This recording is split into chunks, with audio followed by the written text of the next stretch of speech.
सकळ कृष्णाचे अर्पण न कळता मन तुझे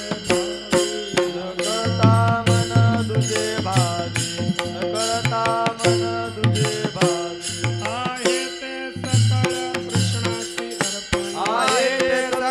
कृष्णाचे अर्पण आहे ते सकळ कृष्णाचे अर्पण आहे ते सकळ कृष्णाचे अर्पण आहे ते सकळ कृष्णाचे अर्पण न कळता मन तुझे भावी न कळता मन तुझे भावी न कळता मन तुझे भावी मनवुनी पाठी लागतील भूते मानवने पाठी लागतील भूते मनवुनी पाठी लागतील भूते मानवने पाठी लागतील भूते येथे किंवा सीता पाच जणे येथे घेवा सीता पाच जणे येथे घेवा सीता पाच जणे ज्याचे त्या वंतले आठवण होता ज्याचे त्या वंतले आठवण होता ज्याचे त्या वंतले आठवण होता ज्याचे त्या वंतले आठवण होता दया निमित्ता कारणे हा दंडया निमित्ता कारणे हा दंडया निमित्ता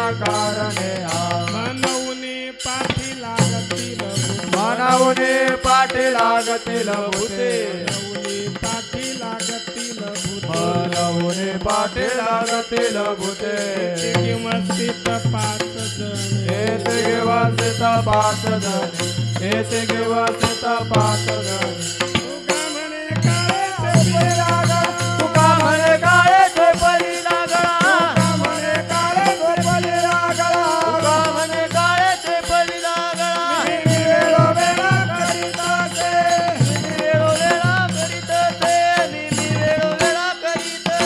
मानवने पाठी लागतील भूते पाठी लागतील भूते मानवने पाठी लागतील भूते मनवुनी पाठी लागतील भूते येथे घेवा सीता पाच जणे येथे घेवसित पाच जणे येथे घेवसित पाच जणे विठोबार कुमार विठोबार कुमार विठोबार कुमार विठोबार कुमार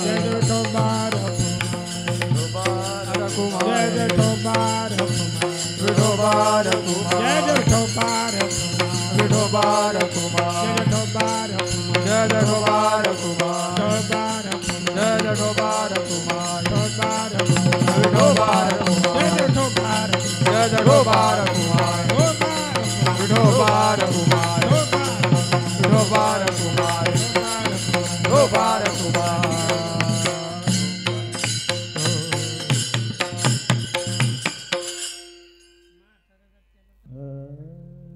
आहे ते सकळ आहे ते सकळ कृष्णाची अर्पण आहे ते सकळ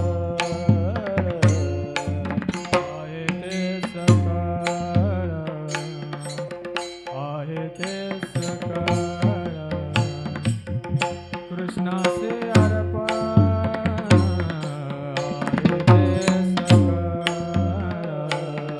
आहे ते सकळ आहे ते सकळ कृष्णाची अर्पण आहे ते सकळ आहे ते सकळ आहे ते सकळ कृष्णाचे अर्पण आहे ते सकळ न कळता मन तुझे भावी न कळता मन तुझे भावी मनवून पाठी मनवून पाठी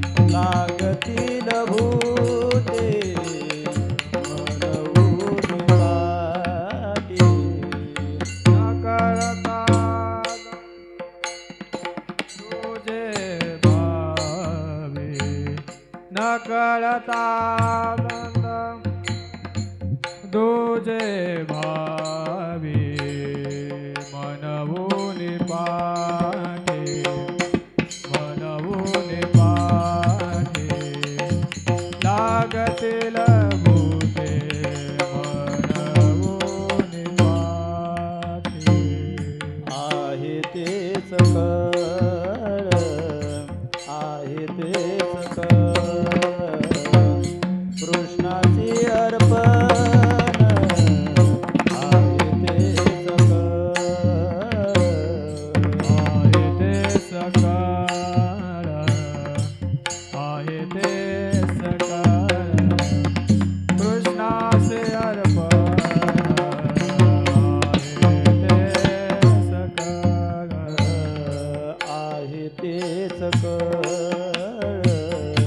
आहे ते सकळ कृष्णाची अर्पण आहे ते सकळ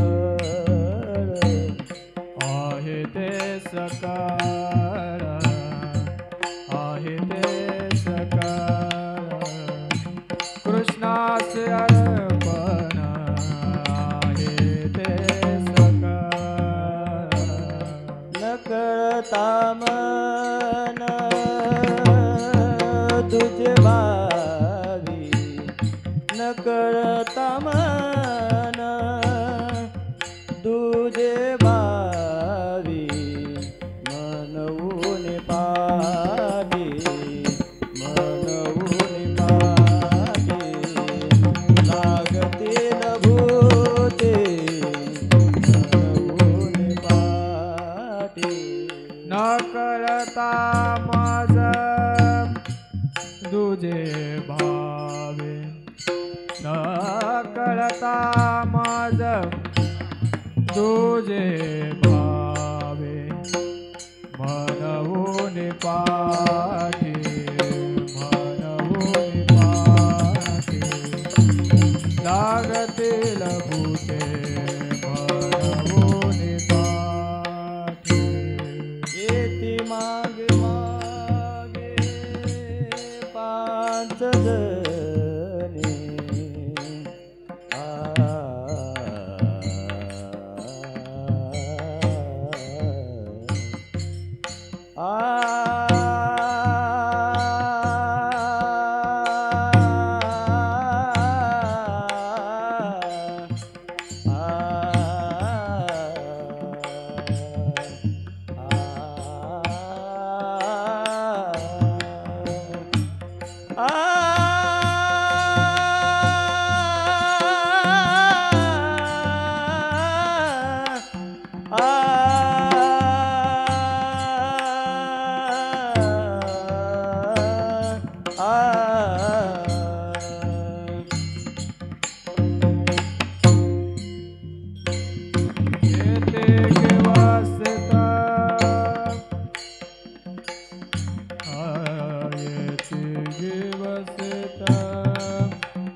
आहे ते सकळ कृष्णासी अर्पण,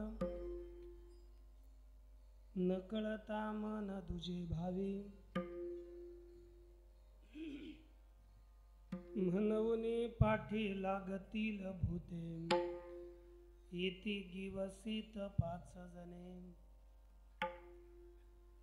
ज्याचे त्या वंचले आठवण होता, छंदया निमित्त दंडया निमित्ता कारणे हा, म्हणून पाठी लागतील भूते, येती गिवसीत 5 जणे. तुका म्हणे काळेची पिला गळा, तुका म्हणे काळेची पिला गळा, मी वेळोवेळा करीतसे, म्हणून पाठी लागतील भूते, येती गिवसीत 5 जणे. विठ्ठला विठ्ठला विठ्ठला विठ्ठला विठ्ठला विठ्ठला विठ्ठला विठ्ठला विठ्ठला विठ्ठला महायोग पीठे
शरणं प्रपदे वचन ऐका कमळापती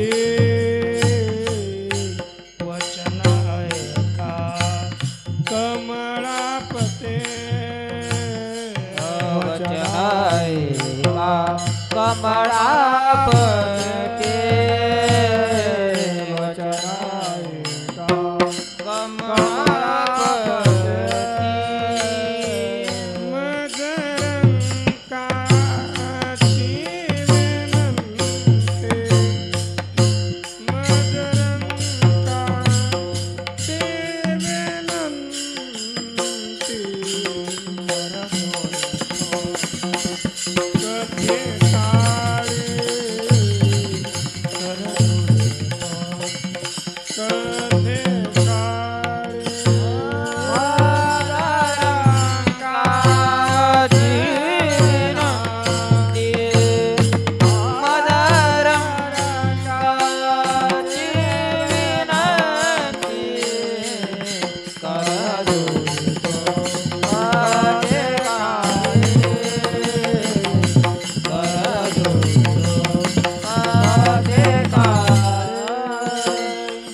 कल्याणदाम कनकचंपकदाम भूषण उत्तुंगपीन कुचकुंभ मनोहरंगीं वाणीं नमामि मनसा वचसा विभूत्यै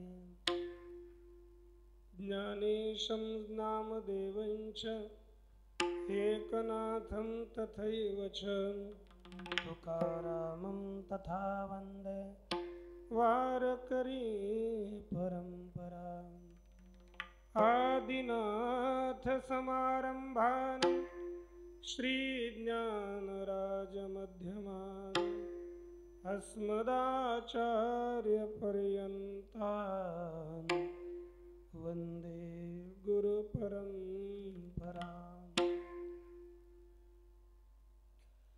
आदिनाथं च मत्सेन्द्रम् गोरक्षं गहिनीं तथा निवृत्तिं ज्ञानदेवं च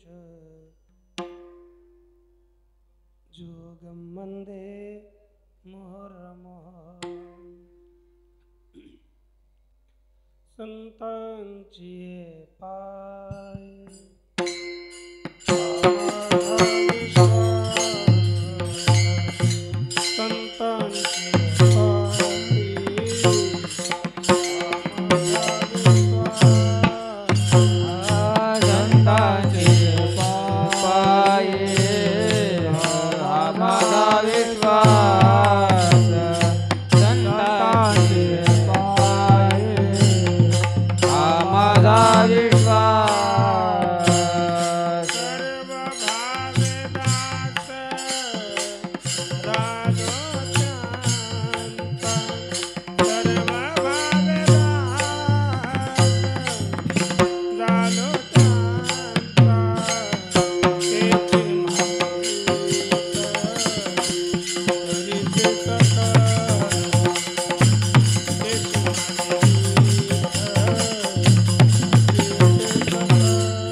करीती सकळ तेची माझी करीती सकळ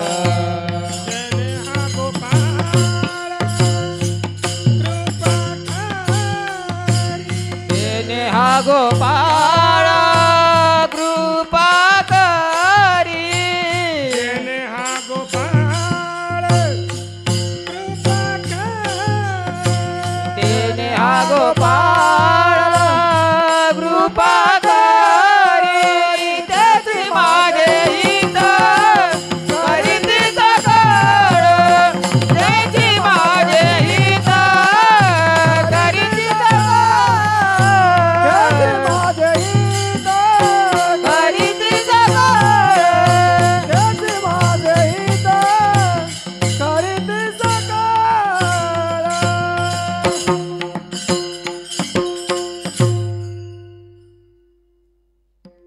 आहे ते सकळ कृष्णासी अर्पण न कळता मन तुझे भावे मनवनी पाठी लागतील भूते येते गिवसीत 5 जणे प्रस्तुत श्री भगवंताच्या सेवेकरिता आपल्या पुढे उपस्थित केलेला अभंग महान भगवत भक्त वैराग्य राग रसिक संत शिरोमणी जगद्गुरु तुकोबारा यांचा 4 चरणाचा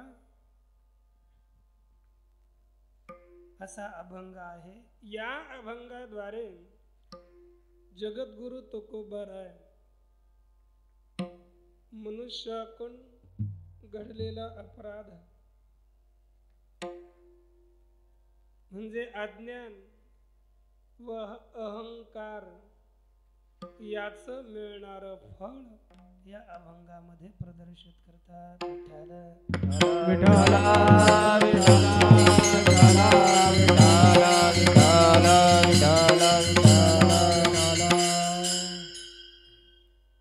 जगद्गुरु तुकोबारायांचा हा 4 चरणाचा अभंग आहे.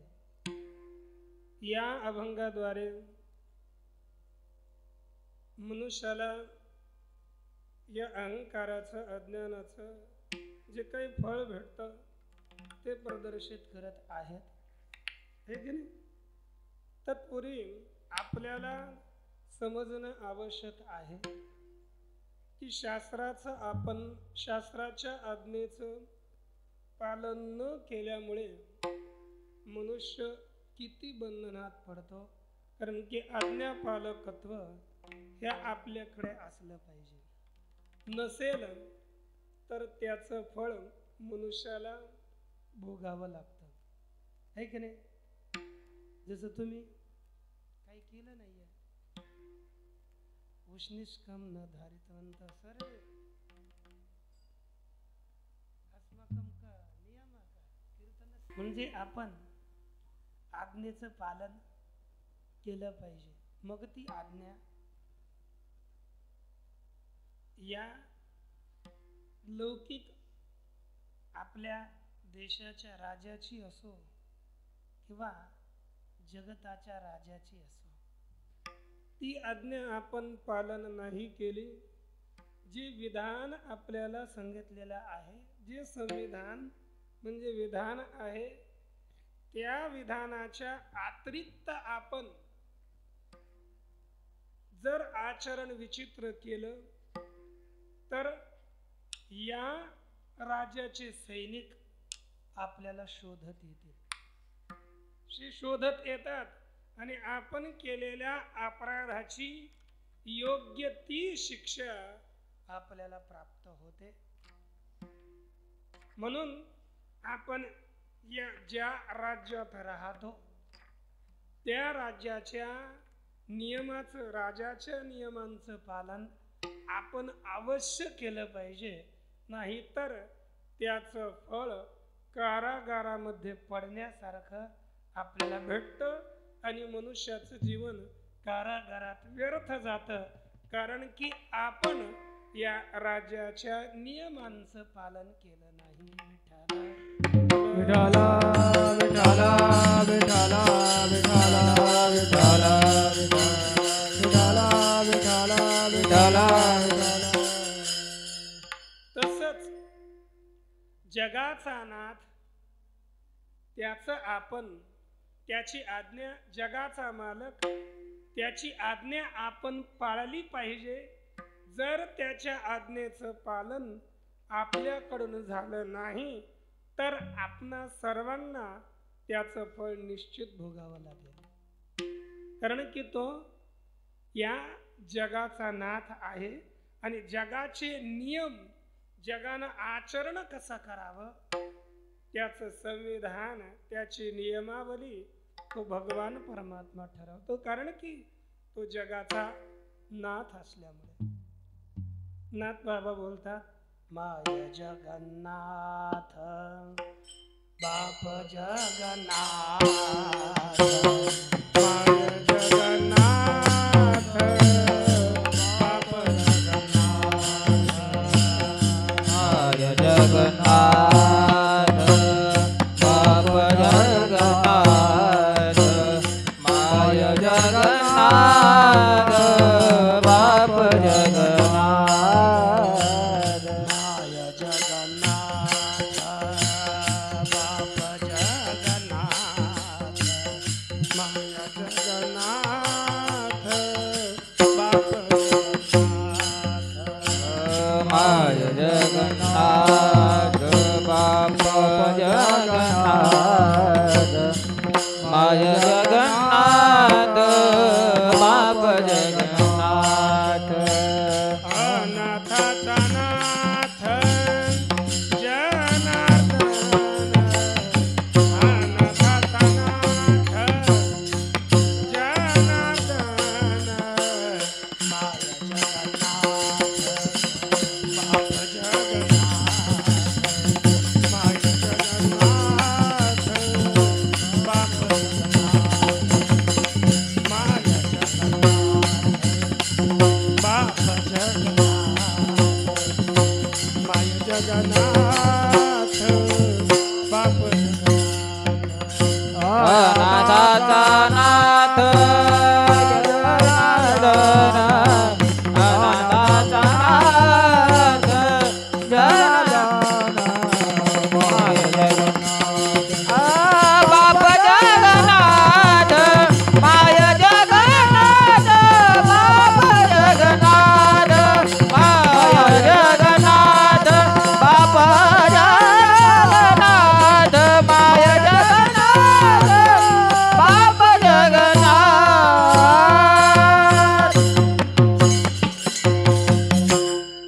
भगवान परमात्मा या जगाचा नाथ आहे, जगाचा मालक आहे. तो या संपूर्ण जगाचा राजा आहे. आणि राजा म्हटलं की राजाच्या आज्ञेचं पालन प्रत्येकानं करणं अपेक्षित असतं. आणि तो हा जगत राजा आहे, जगाचा मालक आहे. म्हणून गवळणीमध्ये सगळे गोपाळ भगवंताला बोलतात, गड्यान जास्त गड्यानो राजा किरे झाला, गड्यानो राजा किरे झाला, कृष्ण सिंहासनी बैसला, कृष्ण सिंहासनी बैसला, गड्यानो राजा किरे झाला, गड्यानो राजा किरे झाला, कृष्ण सिंहासनी बैसला, कृष्ण सिंहासनी बैसला.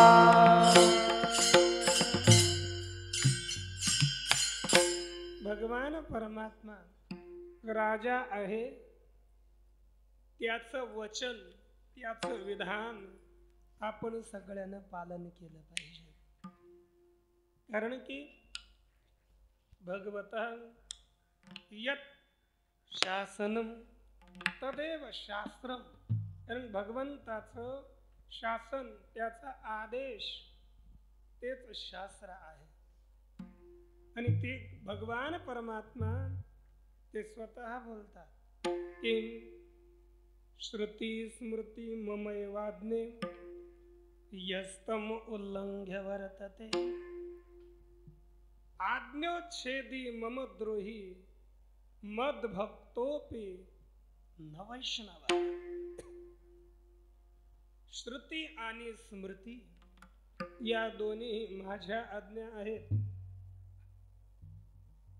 जो मनुष्य श्रुतीची आज्ञा उल्लंघून आचरण करेल आणि जो मनुष्य स्मृतीची आज्ञा उल्लंघन करून आचरण करेल तो माझा भक्त म्हणत असला तरी तो वैष्णव खरा भक्त होऊ शकत नाही. म्हणून भगवान परमात्म्याच्या आज्ञेचं पालन आपण निश्चित केलं पाहिजे.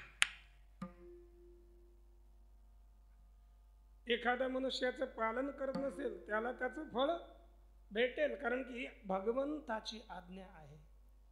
श्रुती सांगते अर्द्रेंदाग्ने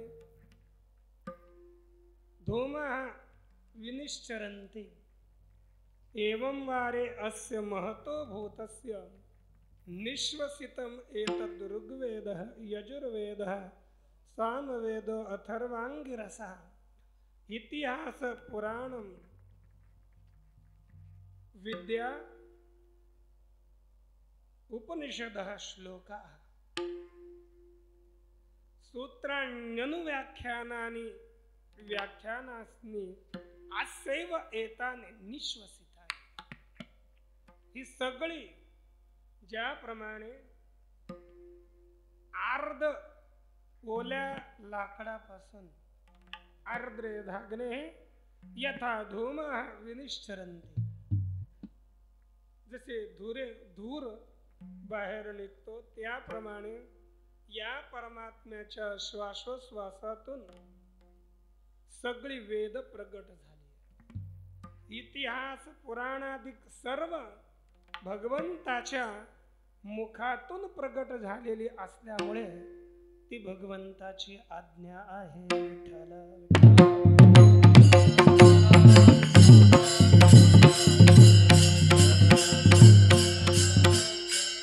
जयाचे निश्वासी जन्म झाले वेदराशी. ज्याच्या मुखातून या वेदाचा जन्म झाला तोच म्हणजे वेद भगवंताची आज्ञा आहे. तो सत्य प्रतिज्ञ पैजेसी बोलिला आहे. आणि त्याच भगवंतानं त्या श्रीमद भगवद गीता सारखे गीतेचा उपदेश केला. म्हणजे श्रीमद भगवद गीता स्मृती आहे आणि वेद श्रुती आहे. ही श्रुती आणि स्मृती या दोनही भगवंताच्या मुखातून प्रगट झाल्या असल्यामुळे त्या दोनही भगवंताची आज्ञा आहेत आणि याच आज्ञेचं प्रतिपालन मनुष्यानं केलं पाहिजे. विठ्ठल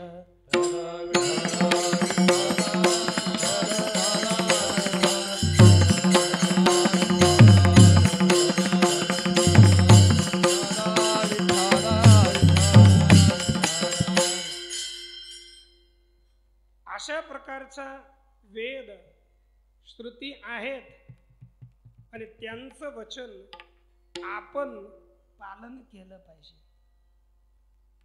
मग ती भगवंताची आज्ञा, भगवंताचं विधान शास्त्रामध्ये आपल्याला 3 प्रकारचे दिसून येतात. एक कर्म विधान म्हणजे धर्म विधान, द्वितीय उपासना विधान आणि तृतीय ज्ञान विधान. त्याला आपण असं म्हणूया, बस 2च प्रकारचं विधान करूया. एक कर्म विधान आणि दुसरं ज्ञान विधान. कारण की कर्म हे एक प्रकार, उपासना ही कर्मच आहे आणि कर्म ही स्वतः कर्म आहे, त्या कर्माचं विधान आणि ज्ञानाचं विधान या दोनही विधानाचं पालन आपण मनुष्यानं केलं पाहिजे. जर यांचं पालन केलं तर लाभ आहे आणि यांचं पालन नाही केलं तर आपली हानी आहे. श्री जगद्गुरु तुकोबराय बोलतात की जो एखादा मनुष्य यांना मानतच नाही,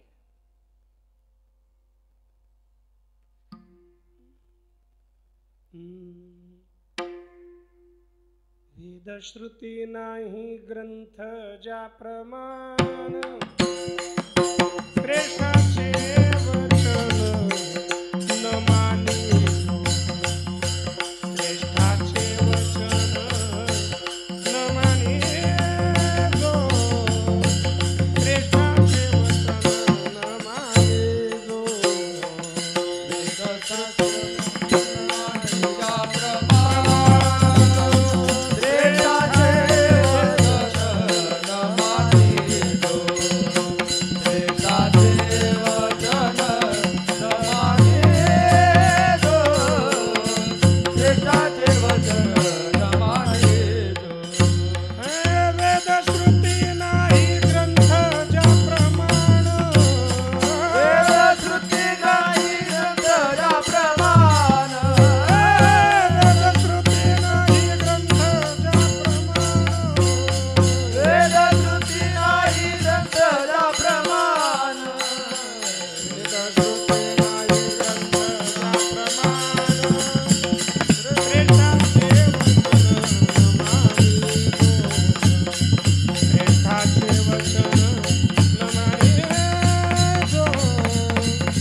भगवंताच्या आज्ञेचं पालन मनुष्यानं केलं पाहिजे. एखादा मनुष्य असाही निघतो वेदालाही मानत नाही, श्रुती स्मृती श्रेष्ठ सज्जनांचे वचन जो मानत नाही, त्याचं पालन करत नाही, त्यामुळे त्याची स्थिती कशी होते आणि तो कशा प्रकारची कल्पना करतो याचं कथन जगद्गुरु तुकोबराय अभंगाच्या प्रथम चरणात करतात. आहे ते सकळ कृष्णासी अर्पण, आहे सकळ कृष्णासी अर्पण,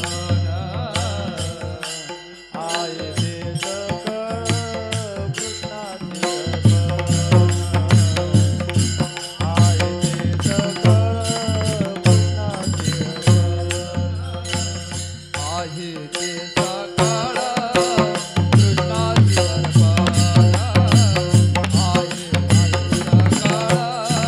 कृष्ण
आहे ते सकळ कृष्णासी अर्पण, न कळता मन तुझे भावे.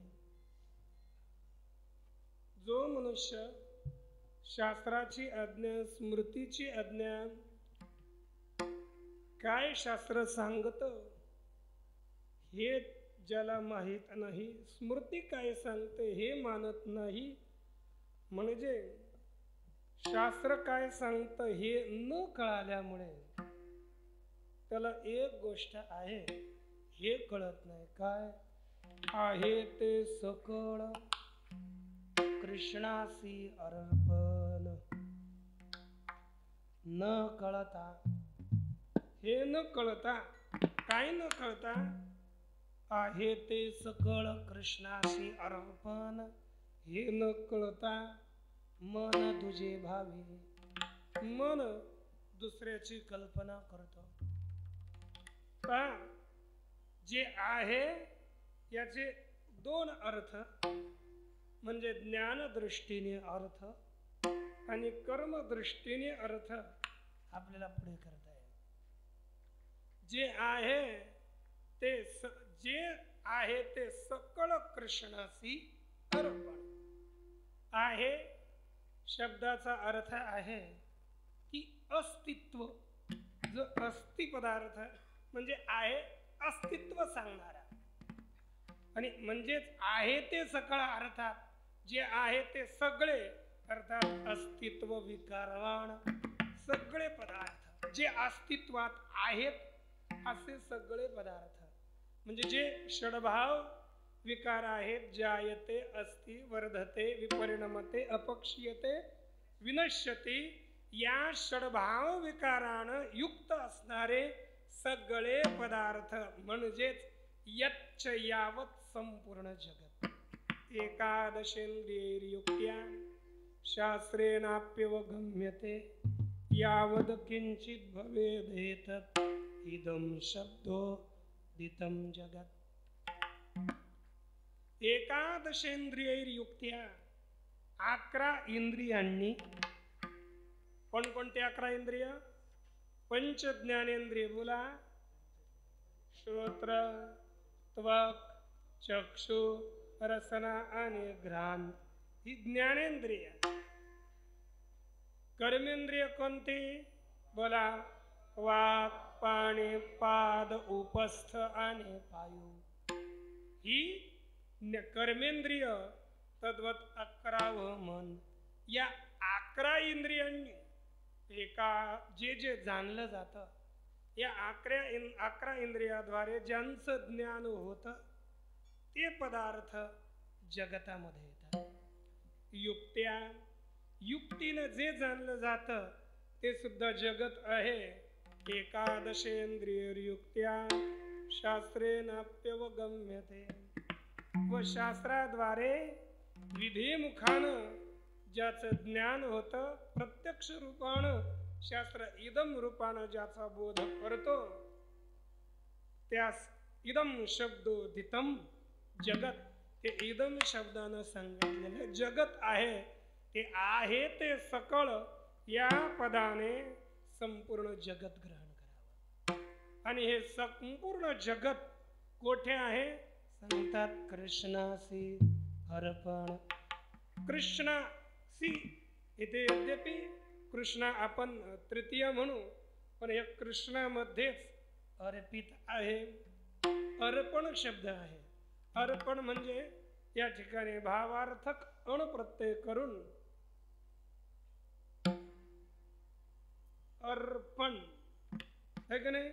अर्प इथे भावार्थक अणप्रत्यय करून आपल्याला अर्पण हा शब्द तयार होतो. एक आता सांगतोच थोडं. ऋगतौ धातू आहे. या सूत्रास न्यंत प्रक्रियेत समजा आर्ते रिबले रिक्षी रिक्षी श्नु मायांतम पुंगणौ या सूत्रानं पुक आगम होतो. मग याचंच पुक केल्यानंतर ऋ धातू पुक तिथे प्रत्यय झाल्यानंतर गुण होऊन ऋच अर्प अर्प होत आहे. मग अर्प झाला. आणि त्याला अण प्रत्यय अर्पी धातून अर्पयती अशा प्रकारचं रूप चालतं. आणि याच धातूला अण प्रत्यय केला भावार्थ तेव्हा त्याचा अर्थ होतो अर्पित. म्हणजे अर्पण अर्पित आहे. कोण आहे ते सकळ जे आहे ते संपूर्ण कृष्णामध्ये अर्पित आहे. अर्पित म्हणजे कृष्णामध्ये स्थित आहे. विठ्ठल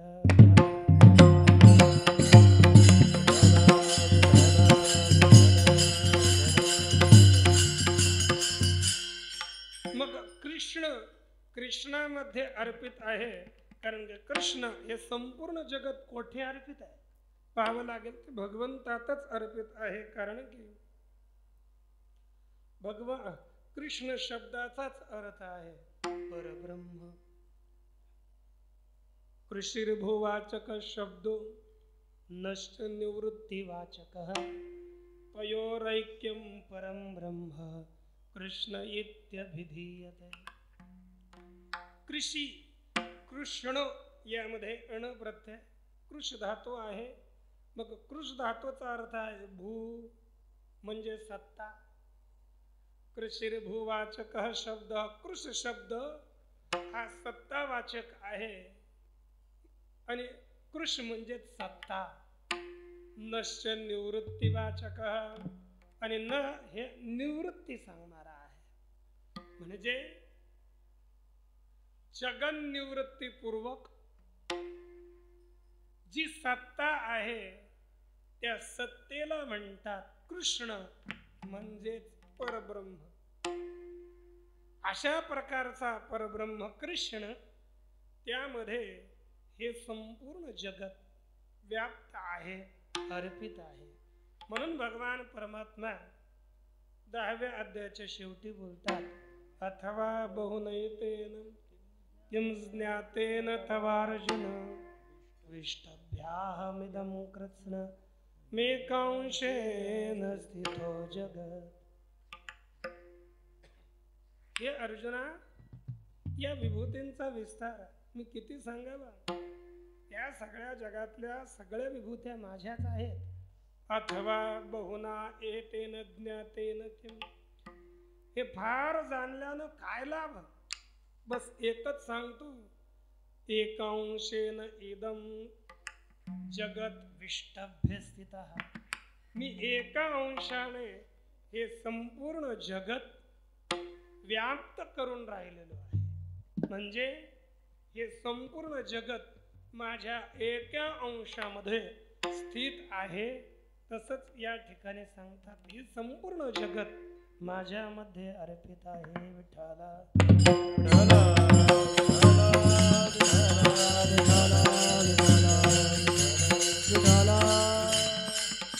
हे जगत भगवान परमात्म्यामध्ये अर्पित आहे. कसं आहे श्रुती आपल्याला सांगते आरायवरथनाभव संहता यत्र नाड्यः स एषोऽन्तश्चरते बहुधा जायमानः ओमित्येवं ध्यायतात्मानं. ओमित्येवं ध्यायतात्मानं स तमसः परस्तात्. आरा इव रथनाभौ संहता. ज्याप्रमाणे तुम्ही गाडीचं चाक पाहिलं असेल. पाहिलं ना. त्या गाडीच्या चाकाच्या मध्ये जे तुंब असतं त्याला म्हणतात तुंब. आणि त्याच्यामध्ये सगळ्या त्या पाटे आरे हे त्यात लावलेले असतात. किंवा सायकल खाली जाऊन पहा. सायकलचा जो मधला भाग आहे त्याच्यामध्ये सगळे स्पोक म्हणतात का पोक जे असतील ते पहा. तारा है ना स्पोक म्हणा ते त्याच्यामध्ये अर्पित आहे. त्याच्यामध्ये ग्रथित आहे. म्हणून ते तशा प्रकारे स्थित आहे. त्याचप्रमाणे हे संपूर्ण जगत परमात्म्यामध्ये ओतप्रोत आहे. श्रुतीमध्ये मुंडक उपनिषदामध्ये पुढे म्हटलं यस्मिन् देवो पृथ्वीचांतरिक्षम मोतम है ना. यस्मिन् देवो पृथ्वीचांतरिक्षम हे सगळे ओत आहे प्रोत आहे. म्हणजे हे सगळं जगत है ना. मनश्च प्राणैहि, प्राणासहित मनही ज्याच्यात ओतप्रोत आहे. तमेवेकं जानतात्मानं स्वस्ति पारायतमस. तमेवैकं जानतात्मानं, त्याच एका आत्म्याला आपण जाणलं पाहिजे. आणि हे सगळं जगत परमात्म्यामध्ये ओतप्रोत आहे, म्हणजे संपूर्ण जगत भगवत रूप आहे असं आपण समजलं पाहिजे. विठ्ठल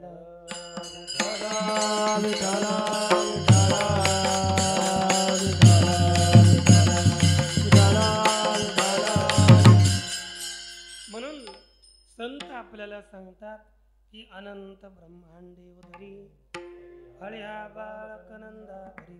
एवढंच पाहिजे आपल्याला. अनंत ब्रह्मांडे उदरी, या भगवान परमात्म्याच्या उदरात त्याच्यामध्ये संपूर्ण जगत आहे.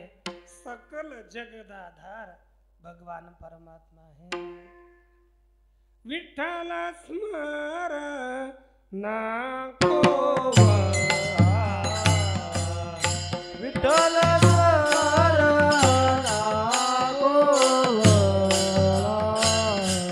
विठ्ठल गौर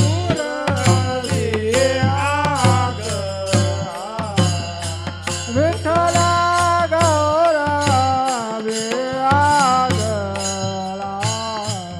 आधार ब्रह्मांडा आधार ब्रह्माचा सकळा विठ्ठल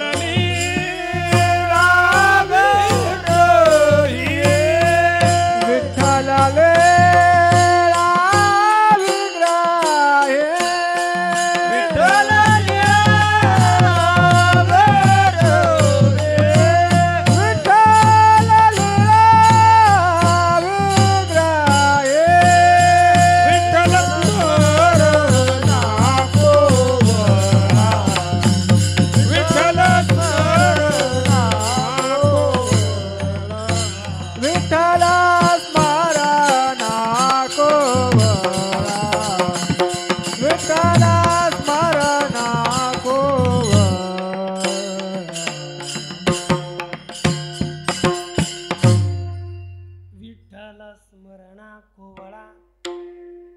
विठ्ठल गौरवी आगळा आधार ब्रह्मांडा सकळा.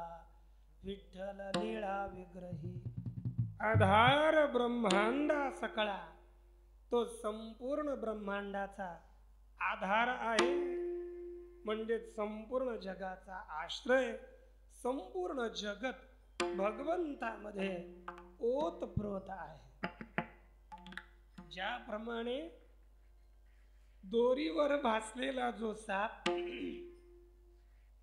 तो साप जसा दोरीमध्ये ओतप्रोत असतो, त्या सापामध्ये दुसरं काय नाही. आडी उभे तिरछी सगळी दोरीच दोरी. म्हणजे ही दोरी जशी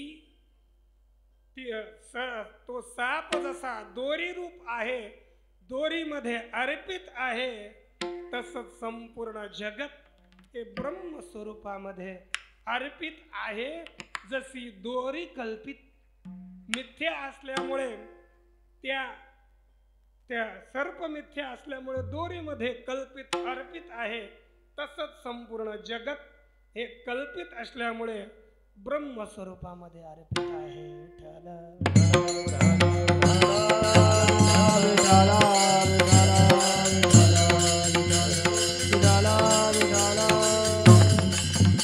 रज्जू सर्पाकार भासिले जगदंब. रज्जू सर्पाकार भासिले जगदंब. सर्पाकार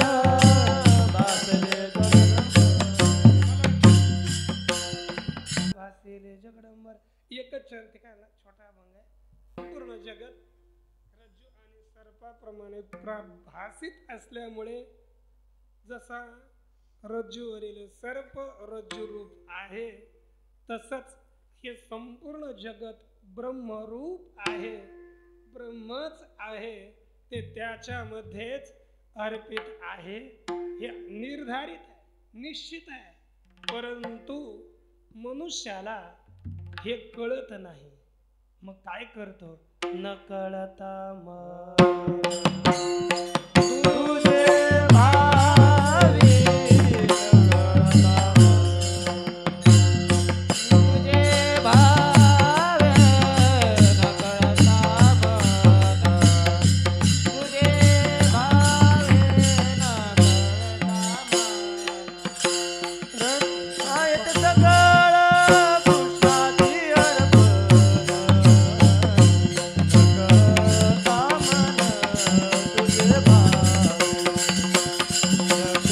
कळता मन तुझे भावे आहे ते सगळ कृष्णाची अर्पण न कळता मन तुझे भावे न कळता मन तुझे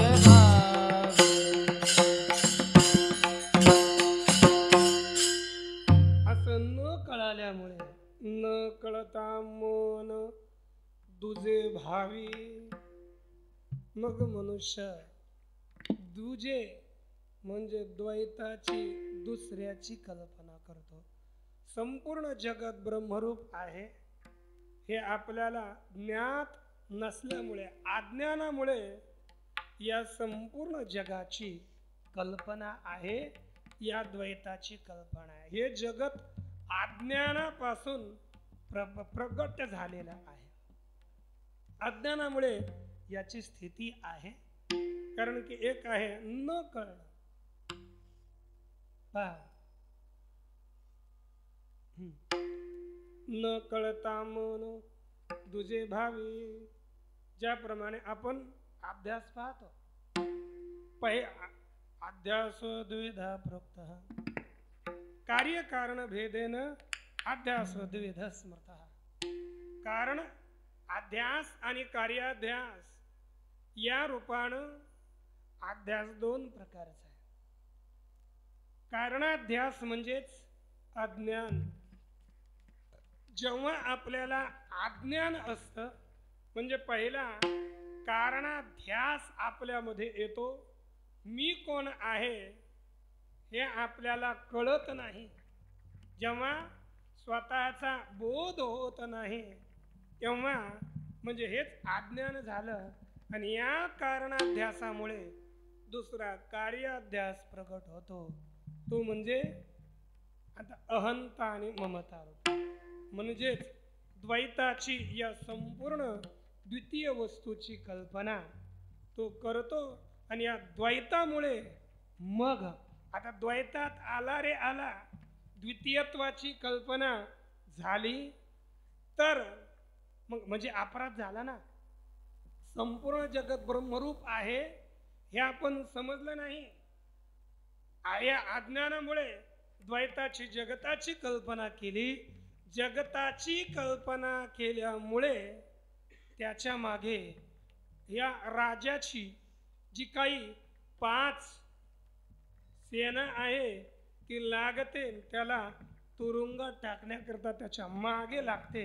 अभंगाच्या द्वितीय मनवून पाठी लागतील भूते मनवून पाठी लागतील भूते मनवून पाठी लागतील भूते मनवून पाठी लागतील भूते मनवून पाठी लागतील भूते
पाठी लागतील भूते, येती दिवसीत 5 जणे.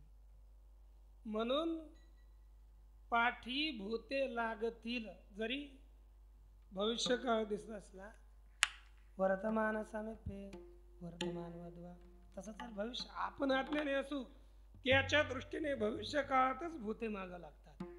म्हणून मनवून पाठी भूते लागतील, ती 5 भूते दिवसीत येतील. म्हणून ही 5 भूत कोणकोणती? पृथ्वी है ना, पृथ्वी आप तेज वायू व्योम ये तुझ, सांगितली बूझ महाभूते. 13व्या अध्यायात माऊली बोलतात ही तुम्हाला सांगितले कोणकोणती? पृथ्वी आप तेज वायू व्योम तुझ. वायू, पृथ्वी, आप, तेज आणि वायू ही 5 भूत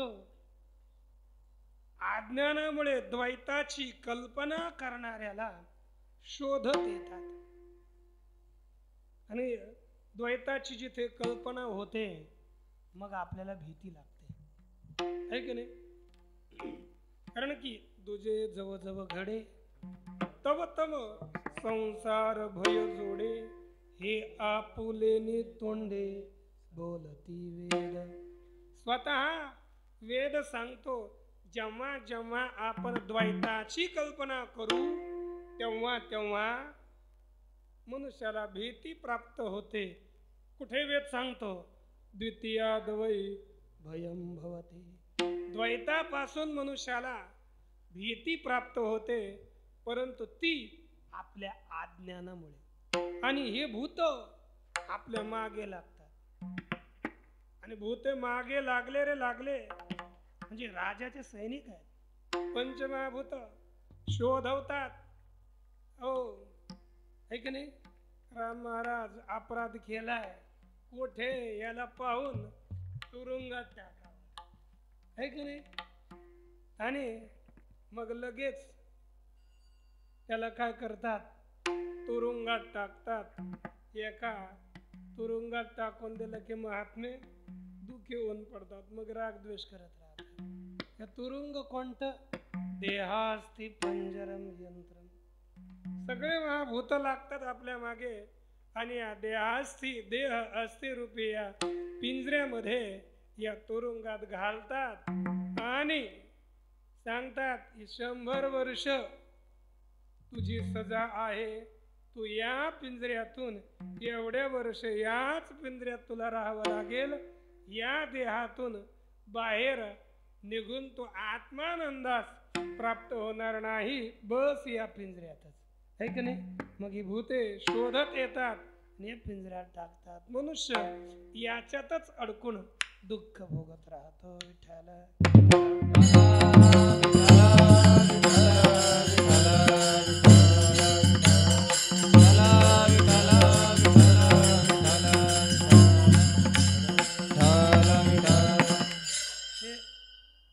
दोन प्रमाण अवघात. तू काय करतो? प्रमाण आठवलं तर सांगा. कारण की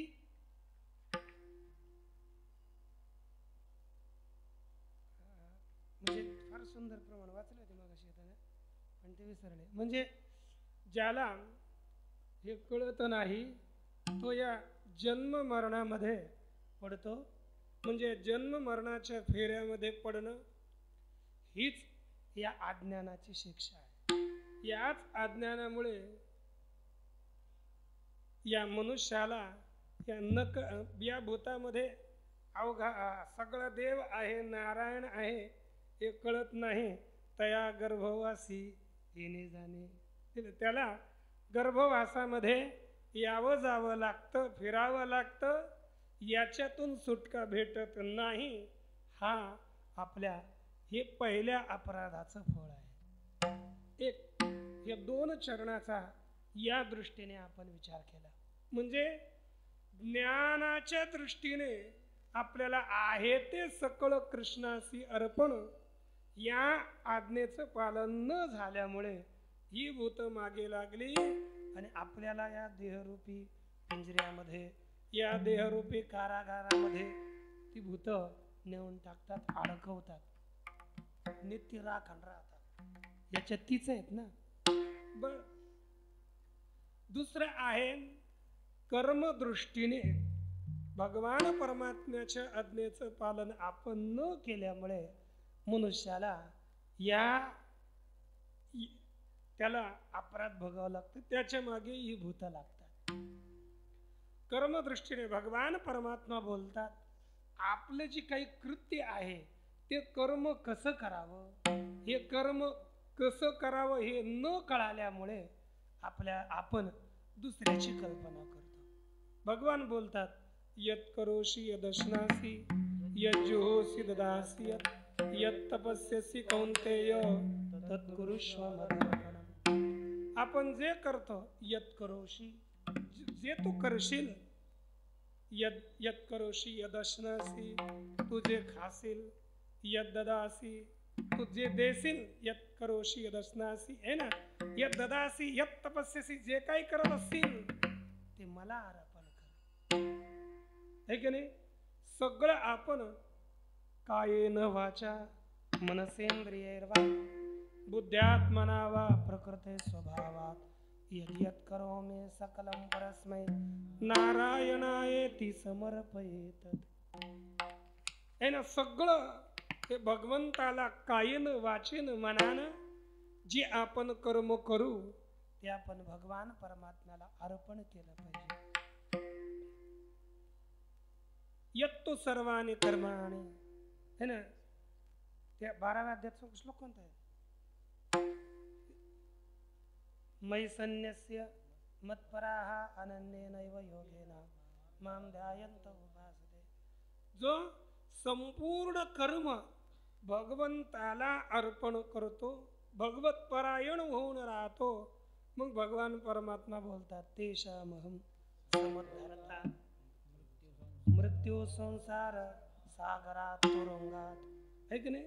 मृत्यूरूपी संसार सागरामध्ये, या तुरुंगामध्ये पडलेल्याला भगवान बाहेर करतो, जो भगवंताला ही सगळे कर्म अर्पण करतो. परंतु मनुष्य, आपल्यासारखा मनुष्य, सगळी कर्म भगवंताला आपण अर्पण करत नाहीत आणि नंतर तद व्यतिरिक्त म्हणजे जे तुलाले कर्म निपजे ते तुले आदि पुरुषी जरी अर्पिजे तरी परिपूर्ण सहजे झाले जाणे. जेवढं कर्म निर्माण होईल तेवढं भगवंताला अर्पण केलं तर आपलं खरं त्याच्यापासून पूर्णतेचं फळ प्राप्त होईल. परंतु मनुष्याला हे कळत नाही, आपण केलेलं कर्म देवाला अर्पण केलं पाहिजे. हे आता हा जो अर्थ घेतला, पहिलं अर्पण अर्पित होतं, मग द्वितीय ते आहे ते सकळ, है ना, सकळ कृष्णासी, असंही करू आपण, सकळ कृष्णासी अर्पित आहे. पहिल्या अर्थात ज्ञानदृष्टीनं सकळ कृष्णासी अर्पित आहे, हे न कळता तुझे भावी मनवनी पाठी लागतील भूते. आणि द्वितीय जर कर्मार्थ करत राहिलो आपण, आहे ते सकळ कृष्णासी अर्पण, आद्यारूपद घ्या, करावे.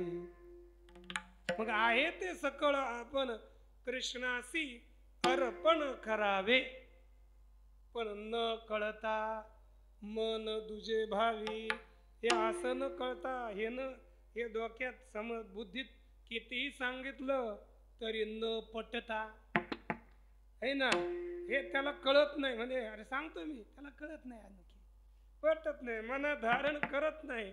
म्हणून दुजे भावी, तो दुसऱ्याची कल्पना करतो. म्हणजे प्रत्येक कर्म करतो मनते संसारी जन्मिजे, यज्ञाधिक कर्म कीजे, मग स्वर्ग सुख भोगीजे मनोहर. द्वितीय हे भगवंताला अर्पण करत नाही, दुसरं फळाची कामना करतो. दुसऱ्या फळावर आपलं लक्ष ठेवतो, मग यज्ञ करतो मला स्वर्ग भेटावा याकरिता भगवत पूजन करतो, भगवंताची प्रार्थना करतो, मला मुलगा व्हावा, आहे की नाही? या सगळ्या कल्पना आपण आता आपलं म्हटलं तर भगवंताची पूजा करतो, मी कुठेतरी महंत बनावं, दुसऱ्याची कल्पना करतो ना, आश्रम व्हावा, काहीतरी व्हावं. म्हणजे आपण जे जे कर्म करू ते भगवंताला अर्पण करत नाहीत आणि त्या कर्मातून दुसऱ्या फळाची कामना करतो. आणि ज्या ज्या फळाची कामना केली तर ते फळ भोगण्याकरता त्या ठिकाणी जो बरं, आता समजा एखाद्याने कल्पना केली आहे की नाही, महाराज म्हणले मला महंत बनायचं, बनले, त्याच्याकरता प्रार्थना केली होती देवाची, झाले. आता तिथं गेल्यानंतर किती अंगार असतात ते त्याला माहिती आहे. म्हटले हे सोडं असं वाटतं, लय परेशान झालो, पण जेवढं तुम्ही केलंय ना तेवढं सुटणार, तेवढं तितक्या कालावधीपर्यंत सुटता येत नाही. आणि मग जर आपण स्वर्गाकरता केलं किंवा पाप कर्म केलं, काही केलं तर होतं काय, ते फळ भोगण्याकरता मनवणे पाठे लागतील, महंत बनायचं असेल तर भूते पाठी लागतील, आणि मग तुम्हाला शोधत येतील, त्या आश्रमावर प्रतिष्ठापित करतील, मग सळो की पळो करून सोडतील, आहे की नाही, तिथं अडकल्यावर. किंवा जर आपण स्वर्गाधिकामध्ये गेलो, तिथे ही भूत पंचमहाभूत आपल्या मागे लागतील आणि आपल्याला त्या देहामध्ये तिथं जाऊन जोपर्यंत आपलं पुण्य संपत नाही, आहे की नाही, त्रैविद्यामाम स्वपापूत पापा यज्ञेरिष्ट्वा स्वर्गतिं प्रार्थयन्ते ते पुण्यमासाद्य सुरेंद्र लोक मश्नन्ति दिव्यान दिव्यदेव भोगान, तिथे उपभोग करतात, तिथे जातात, तिथे त्यांना थांबावं लागतं. मग नंतर क्षीणे पुण्ये मर्त्य लोकं विशन्ति, बस फिरा तिकडे इकडे. म्हणजे कर्म जरी आपण चुकलो तरी आपल्या मागे हे 5 महाभूत लागतातच आणि आपल्याला शोधतात, शोधून येतात. मग असं यांच्या कचाट्यात सापडल्यामुळे आपण अडखळून पडतो आणि आपली वस्तू असलेली ती आपल्याला भेटत नाही. अभंगाचं 3य चरण. ज्याचे त्या वंचाले आठवण होता, ज्याचे त्या वंचाले आठवण होता, ज्याचे त्या वंचाले आठवण होता, ज्याचे त्या वंचाले आठवण होता, ज्याचे त्या वंचाले आठवण होता, ज्याचे त्या वंचाले आठवण होता, ज्याचे त्या वंचाले आठवण होता, ज्याचे त्या वंचाले आठवण होता. दंडयाने मीता कारणे दंडयाने मीता कारणे म्हणून पाठी लागतील भूते, म्हणून पाठी लागतील भूते.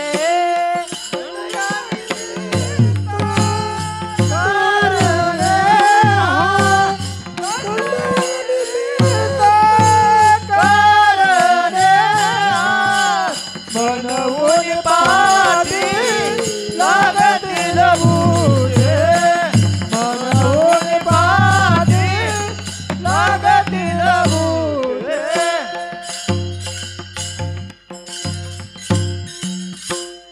ज्याचे त्या वंसले आठवण होता, दंड या निमित्ता कारणे हा. पहा, या निमित्ता कारणे हा दंड. कोणत्या निमित्ता कारणे? मागे केलेल्या अपराधा कारणे आहे ते सकळ कृष्णास, जे आहे ते आहे ना, सकळ कृष्णाशी अर्पित आहे.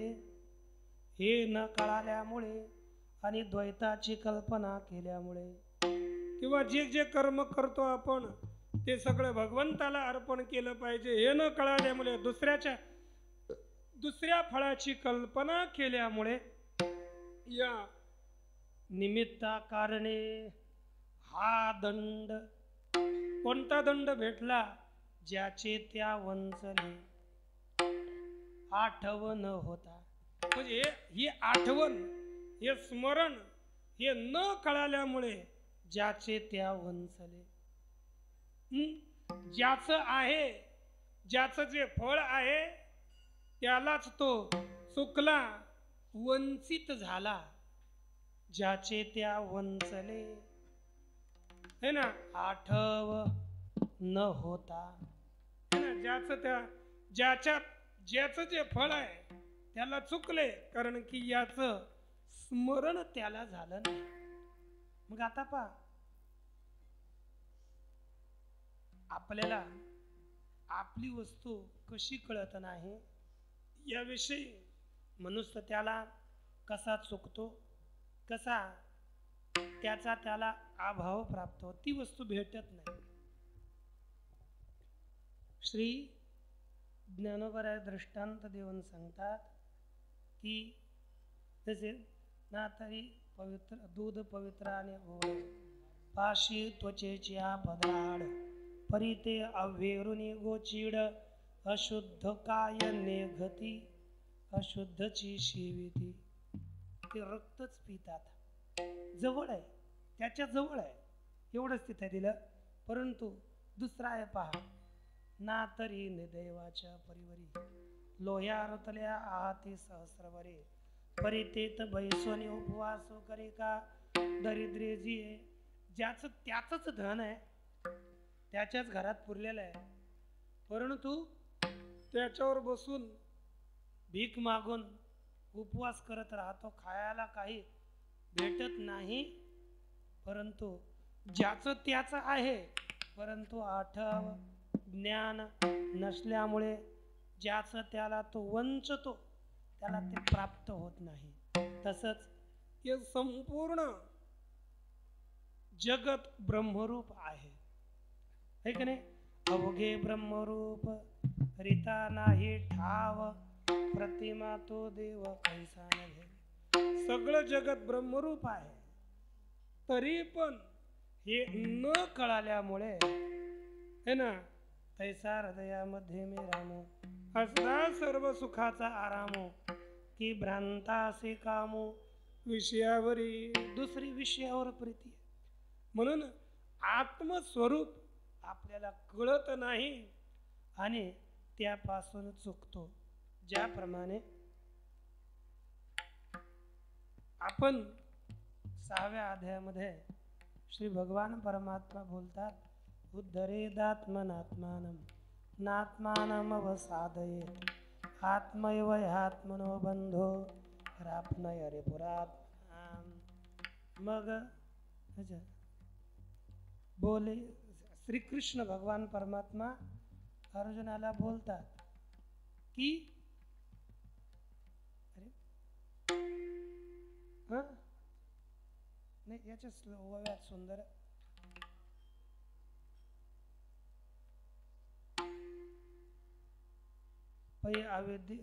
अविद्येच्या निदा ते पुढे गेलं, जो घोरत होता बदबदा. इथं अज्ञानाची ये शेजे बळिया अविद्या निद्रितू होईजे तय दुःस्वप्न हा भोगीजे जन्म मृत्यूचा. मनुष्य हा या बलवान अविद्येमुळे झोपल्यामुळे हा जन्म मृत्यूचा त्याला दुःस्वप्न भोगावं लागतं. आणि हे दुःस्वप्न त्यास प्राप्त झालं तर मग तो नित्य निरंतर या संसारामध्ये दुःखित होतो. म्हणून माऊली बोलतात, आपला आपण प्रिया गातो की जत से धनंजय, चित्त देवोने नाथिल्या देहाभिमाना. म्हणून मनुष्य जो आपला आपण स्वतःचाच स्वतः तो घात करतो, कारण की या अभिमानाकरता त्यानं आपलं चित्त दिलं आणि त्याला स्वतःचं जे स्वरूप आहे ते त्याला कळालं नाही. हेही एक कारण सांगितलं गेलं. आणि याच्यामुळे मनुष्य या संसारामध्ये पडला आणि स्वतः जसं शुकाला पोपट्याला आपण सुटलेलो आहेत, आपण बंधनरहित आहेत हे न कळाल्यामुळे जी काही आपली मोकळी या बंधनाहून विरहित अवस्था आहे ती त्याला कळत नाही. तसंच म्हणजे एक अपराध झाला की या जन्म मृत्यूच्या या चक्रामध्ये पडला आणि स्वस्वरूपाला विसरला. आणि दुसरा अपराध आहे की ज्याच्यामुळे काळानं त्याच्या गळ्यावर पाय दिला. म्हणतात जगद्गुरु तुका म्हणे काळे चेपियेला गळा, मी वेळोवेळा करीत असेल. श्री जगद्गुरु तुकोबराय बोलतात, काळे गळा चेपियेला त्याचं कारण सांगितलं. मी वेळोवेळा करीत असे म्हणून काळे गळा चेपियेला. मनुष्य नित्य निरंतर मी करत राहतो, म्हणजे ज्ञानाच्या दृष्टीने अहम ब्रह्मास्मी अशी वृत्ती तो करत नाही. मी ब्रह्म आहे, सकल परमात्मा आहे असं समजत नाही आणि या देहालाच मी म्हणून व्यवहार करतो. म्हणून काळे गळाचे पियला. म्हणून काळ त्याला या जन्म मरणामध्ये नित्य पाडतो. गळा चेपवणं म्हणजे काय? गळा चेपवणं म्हणजे मारणं. मग या काळामुळेच तो मरतो आणि पुन्हा मागे भूत लागतात म्हणजे तो जन्माला येतो. म्हणजे या या अशा व्यवहारामुळे त्याचा मृत्यू होतो आणि पुन्हा अज्ञानामुळे त्याच्या मागे भूत लागतात, पुन्हा जन्म होतो. या जन्म मरणाच्या चक्रामध्ये तो नित्य निरंतर पडतो. दुसरा कर्माच्या दृष्टीने जर पाहिलं तर जे कर्म केलं तर ते आपण भगवान परमात्म्याला अर्पण केलं पाहिजे. म्हणजे कर्म करत असताना कर्तृत्व अभिमान आणि फलासक्ती सोडून मनुष्यानं कर्म करावं. परंतु कर्म करणारा मी आहे, काहीही केलं मी केलं या कर्तृत्व अभिमान घेतल्यामुळे आणि फलासक्तीही घेतल्यामुळे त्याला याच संसारामध्ये पुन्हा पुन्हा मरावं लागतं आणि पुन्हा पुन्हा जन्मावं लागतं. या प्रकारे या अभंगाचा आपण सरळ भावार्थ पाहिला. म्हणजे मनुष्यानं 2 अपराध केली तर 2 जन्म आणि मृत्यू ही दोन्हीही त्याला प्राप्त होतात. म्हणून या प्रकारे आपण भगवान परमात्म्याच्या आज्ञेचं पालन आपण केलं पाहिजे. जर आपण आज्ञेचं पालन केलं नाही, म्हणूनच या जन्म मरणाच्या आपल्याला या परंपरेमध्ये हे आपल्याला पडावं लागतं. म्हणून यातून सुटण्याकरता आपण भगवान परमात्म्याच्या दोन्हीही आज्ञेचं पालन अवश्य केलं पाहिजे. असो या अभंगाचा सरळ भावार्थ आपण पाहिला. कारण की यांच्या परीक्षेला आहे म्हणून हा अभंग आपण विचारात घेतला. असो याच ठिकाणी ही सेवा श्री भगवान वासुदेवाच्या चरणी, श्री ज्ञानोबरायांच्या सर्व संतांच्या चरणी अर्पण करून इथेच सेवेला पूर्ण करा. ज्ञानेश्वराज माऊली, ज्ञानराज माऊली.